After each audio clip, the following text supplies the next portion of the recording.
Question को देखें तो आपसे बोला है इनकरेक्ट स्टेटमेंट और बोला है actinide contraction is greater for element than lanthanide contraction. बेटा यस यस यस यस, बिल्कुल सही बात है। Actinoid contraction is greater from element to element than compare to lanthanide contraction. ये बात बिल्कुल सही है, एनसीईआरटी के हिसाब से बिल्कुल सही है।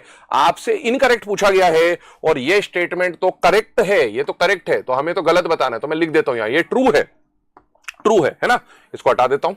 अब आगे बढ़ते हैं सेकेंड स्टेटमेंट पे। Lanthanides on reaction with water give oxygen gas.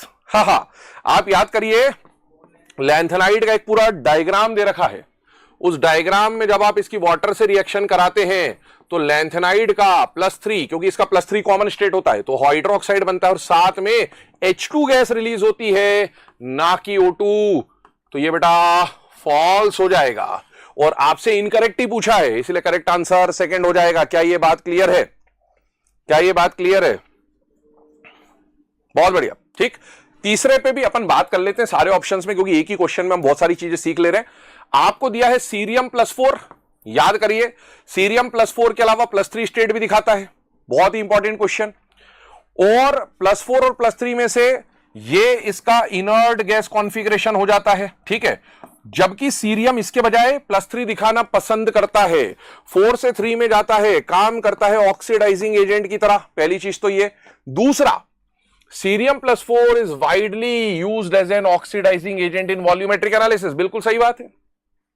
और क्या ये गुड एनालिटिकल रिएजेंट भी होता है? याद करिए, गुड एनालिटिकल रिएजेंट सीरियम +4 बहुत बार क्वेश्चन आता है बेटा, बहुत फेमस क्वेश्चन है। Good analytical reagent analysis, rate reaction analysis के काम में आता है। बहुत ही स्लो रिएक्शन होती है तो रेट एनालिसिस में काम आ जाता है। एक्टिनॉइड्स आर, ये वाला स्टेटमेंट तो ट्रू हो गया है ना। Actinoids are highly reactive metal specially when finely divided. बिल्कुल सही बात है भैया। एक्टिनॉइड लैंथेनाइड के मुकाबले एक्टिनॉइड तो मोर रिएक्टिव होते हैं, क्योंकि एक्टिनॉइड का जो आउटर शेल है वो 5F है, 4F बरीड होता है, 5F बाहर होता है, तो 5F के लिए रिएक्ट करना आसान हो जाता है। पहली चीज तो मोर रिएक्टिव तो होती है। और finally divided, surface chemistry, physical chemistry, बहुत सारी जगह आप पढ़ते हैं कि अगर कोई चीज पाउडर्ड फॉर्म में हो, फाइनली डिवाइडेड फॉर्म में हो, सरफेस एरिया बढ़ जाएगा, रेट ऑफ रिएक्शन बढ़ जाएगा। क्या ये बात क्लियर है बेटा? है ना। तो हमें फॉल्स बताना था, तो फॉल्स स्टेटमेंट इसमें से कौन सा हो जाएगा? सेकंड, क्योंकि यहां पर ऑक्सीजन गैस नहीं मिलेगी, हाइड्रोजन गैस मिलेगी। क्या